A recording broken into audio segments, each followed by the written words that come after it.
ലൈംഗിക പീഡന പരാതിയിൽ മുൻകൂർ ജാമ്യാപേക്ഷ നൽകി രാഹുൽ മാങ്കൂട്ടത്തിൽ. തിരുവനന്തപുരം ജില്ലാ കോടതിയിലാണ് ജാമ്യാപേക്ഷ സമർപ്പിച്ചത്. യുവതിയുമായുള്ളത് സൗഹൃദമെന്ന് ഹർജിയിൽ ചൂണ്ടിക്കാണിക്കുന്നു. മറ്റെല്ലാ വിവരങ്ങളും ആരോപണങ്ങളും അടിസ്ഥാനരഹിതമെന്നാണ് ഈ മുൻകൂർ ജാമ്യാപേക്ഷയിൽ രാഹുലിന്റെ വാദം. MS വീണ ചേരുകയാണ് വിശദാംശങ്ങൾ നൽകാനായി. വീണ, എന്തൊക്കെയാണ് മറ്റു പ്രധാനപ്പെട്ട കാര്യങ്ങൾ? ശ്യാംബാബു, അല്പസമയങ്ങൾക്ക് മുമ്പാണ് തിരുവനന്തപുരം ജില്ലാ കോടതിയിൽ MLA-യും കോൺഗ്രസ് നേതാവുമായ രാഹുൽ മാങ്കൂട്ടത്തിൽ ലൈംഗിക കേസിൽ ഇതുമായി ബന്ധപ്പെട്ട് മുൻകൂർ ജാമ്യാപേക്ഷയ്ക്ക് ഇപ്പോൾ പരാതി നൽകിയിരിക്കുന്നത്. കോടതി ഇതുമായി ബന്ധപ്പെട്ട് നാളെ പരിഗണിക്കുമെന്നാണ് നമുക്ക് മനസ്സിലാക്കാൻ സാധിക്കുന്നത്. രാഹുൽ ഇപ്പോഴും ഒളിവിലാണ്. ഇത് ആര് മുഖേനയാണ് ഇത്തരത്തിലുള്ളൊരു ജാമ്യാപേക്ഷയ്ക്ക് കോടതിയെ സമീപിച്ചത് എന്നുകൂടി അറിയേണ്ടതുണ്ട്.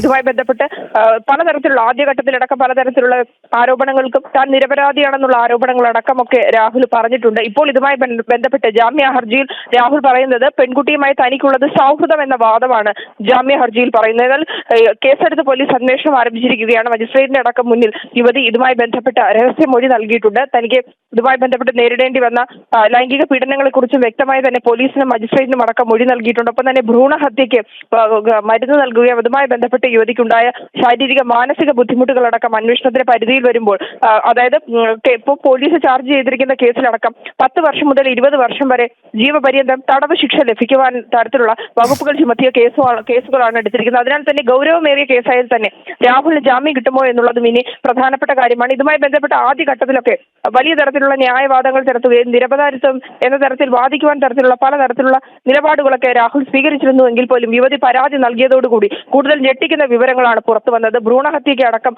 രാഹുൽ നിർബന്ധിച്ചിരിക്കുകയാണ്. അത്തരത്തിലുള്ള വിവരങ്ങൾ തന്നെയാണ് അന്വേഷണ സംഘം പരിശോധിക്കുന്നതും. ഒപ്പം തന്നെ ടെലഗ്രാമും അതുപോലെ തന്നെ വാട്സപ്പ് ചാറ്റുകൾ അടക്കമുള്ള സമൂഹ മാധ്യമങ്ങൾ കേന്ദ്രീകരിച്ചുള്ള ആശയവിനിമയങ്ങളുടെ കൃത്യമായ തെളിവുകളും അന്വേഷണ സംഘത്തിന്റെ പക്കലുണ്ട്. അതിനാൽ തന്നെ തുടർ നടപടികളുമായി മുന്നോട്ട് പോകുമ്പോൾ വൈകാതെ തന്നെ അറസ്റ്റ് അടക്കമുള്ള നടപടിക്രമങ്ങളിലേക്ക് പോലീസ് കടക്കുമെന്നാണ് നമുക്ക് മനസ്സിലാക്കാൻ സാധിക്കുന്നത്.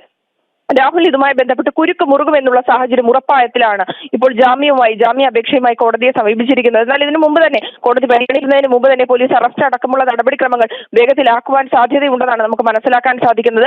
അത്തരത്തിൽ അറസ്റ്റ് അടക്കമുള്ള നടപടിക്രമങ്ങളിലേക്ക് പോകുമ്പോൾ രാഹുൽ ഇതുമായി ബന്ധപ്പെട്ട് രാഹുൽ ആ സമയത്ത് എന്ത് നിലപാട് സ്വീകരിക്കുമെന്നുള്ളത് ഏറ്റവും പ്രധാനപ്പെട്ട കാര്യം കൂടിയാണ്. എന്തായാലും യുവതിക്ക് നീതി ലഭ്യമാകേണ്ടതുണ്ട്. യുവതി അനുഭവിച്ച മാനസിക ശാരീരിക പീഡനങ്ങൾക്കും സമൂഹത്തിൽ നിന്ന് ഏറ്റുവാങ്ങിയ അത്തരത്തിലുള്ള അതായത് PR വർക്കിലടക്കം ഈ രാഹുലിന്റെ PR വർക്ക് ഇപ്പോഴും സജീവമാണ്. അതുമായി ബന്ധപ്പെട്ട് സോഷ്യൽ മീഡിയയിലടക്കം യുവതിയെ അധിക്ഷേപിക്കുന്ന തരത്തിലുള്ള പല പോസ്റ്റുകളും ഇപ്പോഴും സജീവമായി നിൽക്കുന്നുണ്ട്.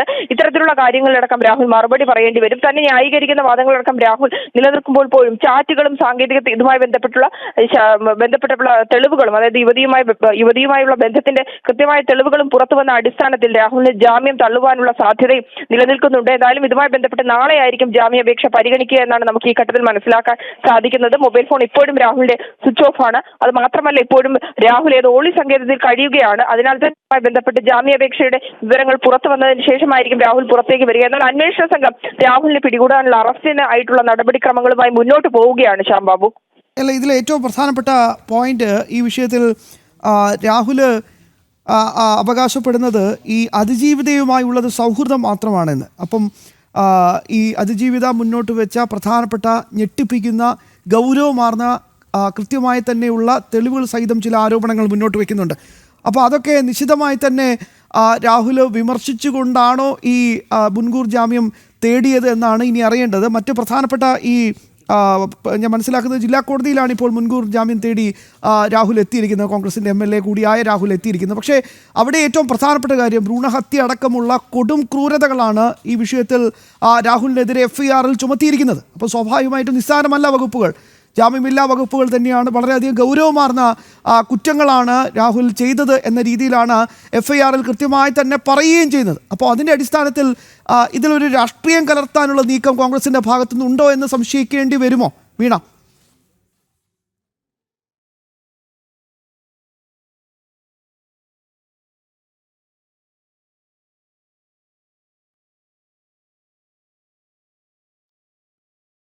തിരുവനന്തപുരം ജില്ലാ കോടതിയിലാണ് ജാമ്യാപേക്ഷ ഇപ്പോൾ സമർപ്പിച്ചത്. യുവതിയുമായുള്ളത് സൗഹൃദം മാത്രമാണ് എന്ന രീതിയിലാണ് ഈ ജാമ്യാപേക്ഷയിൽ കൃത്യമായി തന്നെ ചൂണ്ടിക്കാണിക്കുന്നത്.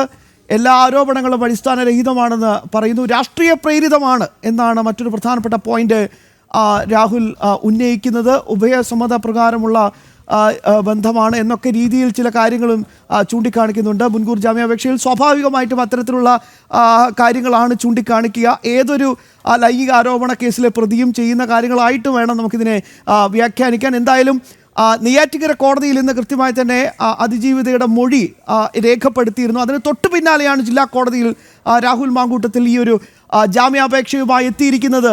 ഇതിൽ രാഷ്ട്രീയ പ്രേരിതം കൃത്യമായി തന്നെ കോൺഗ്രസ് നേതാക്കൾ രാഹുലിനെ അനുകൂലിച്ചുകൊണ്ട് ഈ നിമിഷം പോലും രംഗത്ത് വരുമ്പോഴും അവരൊക്കെ പറയുന്നത് ഇത് രാഷ്ട്രീയ പ്രേരിതം എന്നൊരു ആരോപണമാണ്. അതേസമയം ഭ്രൂണഹത്യ നിർബന്ധിച്ച് ചെയ്യിപ്പിക്കുക, നിർബന്ധിച്ച് പീഡിപ്പിക്കുക, ക്രൂരമായി ഉപദ്രവിക്കുക, ഇത്രയൊക്കെ കൊടും ക്രൂരതകൾ ചെയ്ത സാഹചര്യം മുന്നിൽ നിൽക്കുമ്പോഴും ഇത് കേവലം ഒരു രാഷ്ട്രീയ പ്രേരിതം എന്ന് പറഞ്ഞുകൊണ്ട് ഒരു ജാമ്യാപേക്ഷയ്ക്ക് എത്രത്തോളം സാധ്യതയുണ്ട് എന്നൊരു വിലയിരുത്തൽ കൂടി അവിടെ ആവശ്യമാണ്. വീണ,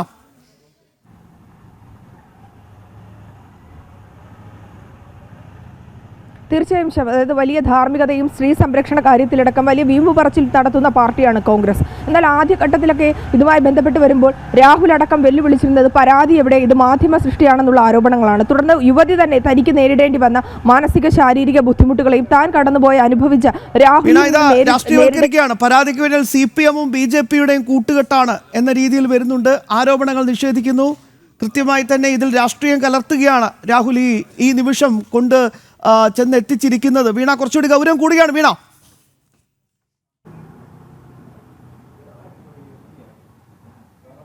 തീർച്ചയായും ഗൗരവം കൂടുന്നു. ഇത് രാഷ്ട്രീയവൽക്കരിക്കുന്നു എന്നുള്ളതാണ്. നാട്ടിൽ സ്ത്രീ സുരക്ഷയ്ക്ക് വേണ്ടി വാദം പറയുന്നവരാണ് ഈ രണ്ട് പാർട്ടികൾ, അതായത് ഇടതു വലതു പക്ഷങ്ങൾ. പക്ഷേ ഇതുമായി ബന്ധപ്പെട്ട് യുവതിക്ക് നേരിടേണ്ടി വന്ന ഇത്രയും ബുദ്ധിമുട്ടുകൾ വരുമ്പോൾ ആ യുവതിയുടെ ഭാഗത്ത് നിന്ന് ചിന്തിക്കാതെ ഒരു സ്ത്രീ കടന്നുപോയ ബുദ്ധിമുട്ടുകൾ, അത്തരത്തിലുള്ള ന്യായവാദങ്ങളൊക്കെ പലപ്പോഴും പറയുമ്പോൾ ഭ്രൂണഹത്യയ്ക്ക് അടക്കം നിർബന്ധിച്ചിരിക്കുന്നു എന്നുള്ളതാണ്. അതിലേറ്റവും എടുത്തു പറയാൻ രാഷ്ട്രീയ പ്രേരിതം എന്ന് പറയുമ്പോൾ പോലും ഒരു സ്ത്രീക്ക് ഒരു ജനപ്രതിനിധിയിൽ നിന്ന് നേരിടേണ്ടി വന്ന ബുദ്ധിമുട്ടുകൾ, ആ യുവതി സൗഹൃദമാണ്, ആ സൗഹൃദവുമായി മുന്നോട്ട് പോകുമ്പോൾ അതിനെ ചൂഷണം ചെയ്യുന്ന രാഹുലിനെ എന്ത് സന്ദേശമാണ് ഈ ഒരു സമൂഹത്തിന് നൽകുന്നത്?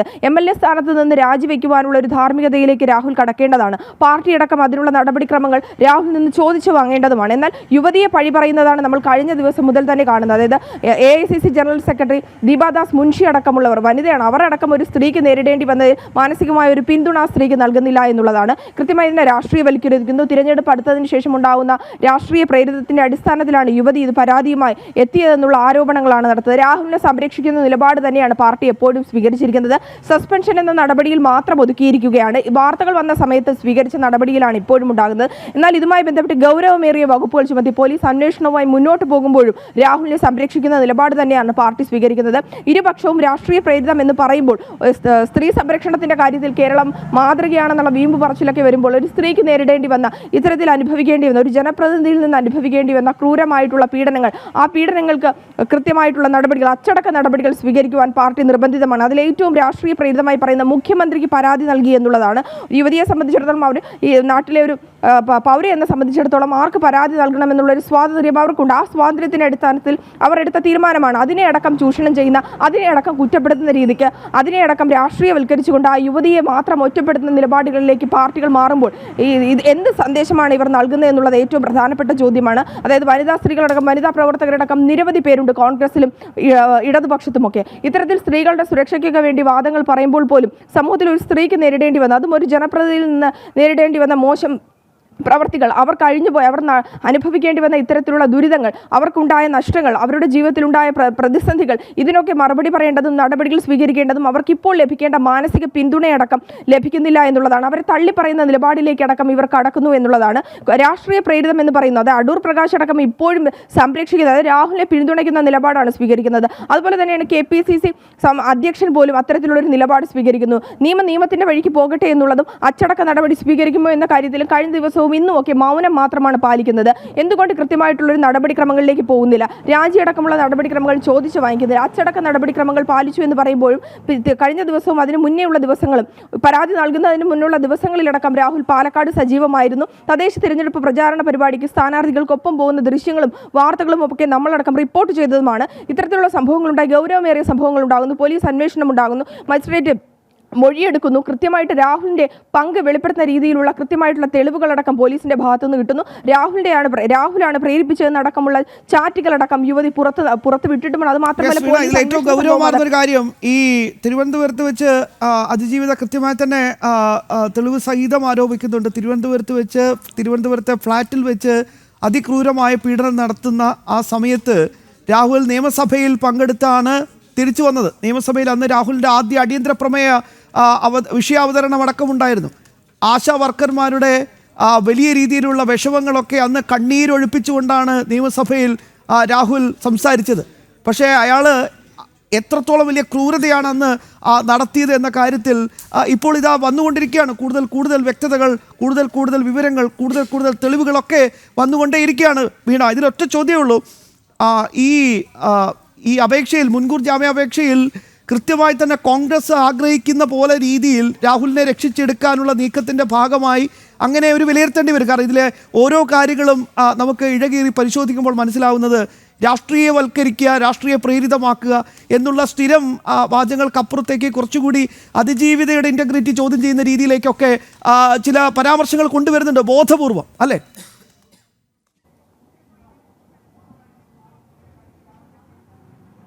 തീർച്ചയായും അത് തന്നെയാണ്. ഒരു ഭാഗത്ത് ചോദിക്കുന്നത് പരാതി നൽകാൻ വൈകിയത് എന്താണ്, മറ്റൊരു ഭാഗത്ത് ചോദിച്ചത് പരാതി എന്തിനാണ് മുഖ്യമന്ത്രിക്ക് നൽകിയത്. ഇത്തരത്തിലുള്ള ആരോപണങ്ങളാണ് നോക്കുന്നത്. യുവതി അനുഭവിക്കേണ്ടി വന്നത്, ഇതിലൊക്കെ ശ്രദ്ധിക്കേണ്ട കാര്യമുണ്ട്. യുവതി കഴിഞ്ഞ നാളുകളിലൊക്കെ അനുഭവിച്ചു പോയ യുവതിയുടെ മാനസിക പ്രയാസങ്ങൾ, ശാരീരിക ബുദ്ധിമുട്ടുകൾ, അതിനെ ഒന്നും ഇവർ വില കൊടുക്കുന്നില്ല എന്നുള്ളതാണ്. അതിനെ ഒന്നും മുഖവിലേക്ക് എടുക്കുന്നില്ല എന്നുള്ളതാണ്. ശ്യാം സൂചിപ്പിച്ചതുപോലെ തന്നെയാണ് ഈ തിരുവനന്തപുരത്തെ ഈ ഒരു ഫ്ളാറ്റിൽ വെച്ച് യുവതിക്ക് നേരിടേണ്ടി വന്ന ക്രൂരമായ പീഡനം, ആ സമയത്ത് യുവതി അനുഭവിച്ച മനോവിഷമങ്ങൾ, ഇതുമായി ബന്ധപ്പെട്ട് നിയമസഭയിലെത്തുന്നു. ആശാവർക്കന്മാർ, അതായത് സ്ത്രീകൾ ആശാവർക്കന്മാരുടെ സംരക്ഷണത്തിനായിട്ട് ഘോര പ്രസംഗിക്കുകയും കണ്ണീരൊലിപ്പിക്കുകയും സ്ത്രീകളുടെ വിഷയത്തിൽ ഇടപെടൽ നടത്തുമെന്ന് വാദപ്രഖ്യാപനങ്ങൾ നടത്തുകയും അത്തരത്തിലുള്ള ഇടപെടലുകൾ നടത്തുകയും ചെയ്ത രാഹുലിന്റെ പൊയ്മുഖം കൂടി ഒരു നിമിഷം അഴിഞ്ഞു വീഴുകയാണ്. ഒരു ഭാഗത്ത് സ്ത്രീ സംരക്ഷണത്തിനും ആശാവർക്കർമാരുടെ സുരക്ഷയ്ക്കും വേണ്ടി നിയമസഭയിലടക്കം സംസാരിക്കുന്നു, അതിനായിട്ട് മുന്നിട്ടേക്ക് വരുന്നു. എന്നാൽ മറുഭാഗത്ത് സ്ത്രീകളോടുള്ള യഥാർത്ഥ മുഖം എന്താണ്, എങ്ങനെയാണ് ഒരു യുവതിയോട് പെരുമാറുന്നത്? സൗഹൃദം എന്ന് പറയുമ്പോൾ പോലും രാഹുലാണിത് സൗഹൃദം എന്ന് പറയുന്നത്. എന്നാൽ യുവതി അത് കൃത്യമായി പറയുന്നുണ്ട്. തനിക്ക് പിന്നാലെ നടന്ന് ഇത്തരത്തിലുള്ള ആവശ്യങ്ങൾ ഉന്നയിക്കുമ്പോൾ അത്തരത്തിൽ തന്നെ നിരവധി തവണ ബലാത്സംഗം ചെയ്തു എന്നുള്ളതാണ്. നഗ്ന ദൃശ്യങ്ങളടക്കം ഫോണിൽ പകർത്തുകയും തുടർന്ന് ആ ഒരു ദൃശ്യങ്ങൾ വെച്ച് തന്നെ ഭീഷണിപ്പെടുത്തിക്കൊണ്ട് വീണ്ടും തന്നെ ക്രൂരമായി ബലാത്സംഗം ചെയ്തു എന്ന് യുവതി അടക്കം ഇത് കൃത്യമായിട്ട് മൊഴി നൽകുന്നുണ്ട്. ഈ മൊഴി നൽകുന്ന സമയത്ത് തന്നെ 5 മണിക്കൂറുകൾ നീണ്ടുനിന്ന മൊഴി നൽകുന്ന സമയത്ത് തന്നെ യുവതി തലകറങ്ങി വീണു. ശാരീരിക ബുദ്ധിമുട്ടുകൾക്ക് അടക്കം യുവതിക്ക് ആ സമയത്ത് പോലും നേരിടേണ്ടി വന്നു. ഇപ്പോഴും അതിൽ നിന്ന് കരകയറിയിട്ടില്ല എന്നുള്ളതാണ് ഏറ്റവും പ്രധാനപ്പെട്ട കാരണം. ഇത്തരത്തിൽ യുവതി അനുഭവിക്കുന്ന കൃത്യമായിട്ടുള്ള വിവരങ്ങൾ പുറത്തു വരുമ്പോൾ പോലും കോൺഗ്രസ് നടപടി സ്വീകരിക്കുന്നില്ല. സൗഹൃദം എന്ന് പറഞ്ഞു വരുത്തിക്കൊണ്ട് മുൻകൂർ ജാമ്യത്തിലേക്ക് പോകുന്നു. ഇപ്പോഴും രാഹുൽ ഒളിവിൽ കഴിയുവാനുള്ള പ്രധാനപ്പെട്ട കാരണം പാർട്ടിയിൽ നിന്ന് കിട്ടുന്ന ഒരു പിന്തുണ തന്നെ എന്ന് വേണം നമുക്ക് ഈ ഒരു ഘട്ടത്തിൽ പറയാൻ സാധിക്കും. കൃത്യമായി അതിനുള്ള കാരണം എന്നാൽ ഇതുമായി ബന്ധപ്പെട്ട് തള്ളിപ്പറയുന്ന ഒരു നിലപാടോ നടപടിയെടുക്കുന്ന നിലപാടിലേക്കോ പാർട്ടി പോയിട്ടില്ല എന്നുള്ളതാണ്. മാധ്യമങ്ങളുടെ അടക്കം പ്രതികരണം തേടുമ്പോൾ കൃത്യമായി രാഹുലിനെ സംരക്ഷിക്കുന്ന ഒരു നിലപാടും ഒപ്പം തന്നെ ഇരയുടെ യുവതി അനുഭവിക്കേണ്ടി വന്ന മാനസിക ബുദ്ധിമുട്ടുകളെ അടക്കം ഒറ്റപ്പെടുത്തുന്ന, യുവതിയെ മാത്രം കുറ്റപ്പെടുത്തുന്ന നിലപാടാണ് പാർട്ടി സ്വീകരിക്കുന്നത്. ഇവർ എന്ത് സന്ദേശമാണ് നൽകുന്നത് എന്ന് കൂടി കൃത്യമായിട്ടൊരു ചോദ്യം ഇപ്പോഴും നിലനിൽക്കുന്നുണ്ട്. കൃത്യമായി ഇതുമായി ബന്ധപ്പെട്ടുള്ള നടപടിക്രമങ്ങളിലേക്ക് പോകണമെന്ന് എന്നൊരു ആവശ്യം കൂടി ഉയരുന്നുണ്ട്. രാഹുലിനെ സംരക്ഷിക്കുന്ന പാർട്ടി നിലപാടിനെതിരെ സമൂഹത്തിന്റെ വിവിധ ഭാഗങ്ങളിൽ നിന്ന് വിമർശനം കൂടി ഉയരുന്നുണ്ട്. ശ്യാം, അതിൽ ഏറ്റവും എടുത്തു പറയേണ്ടത് യുവതി നേരിടേണ്ടി വന്ന മാനസിക ബുദ്ധിമുട്ടുകൾ മാത്രമല്ല, ഭ്രൂണഹത്യയ്ക്ക് കൂടി നിർബന്ധിച്ചു, അതിനായി നിർബന്ധിച്ചു ഗുളിക ഗൗരവം കൃത്യമായി തന്നെ ചൂണ്ടിക്കാണിക്കുന്നത്. കൃത്യമായ വിവരങ്ങളാണ് MS വീണ നൽകിയത്.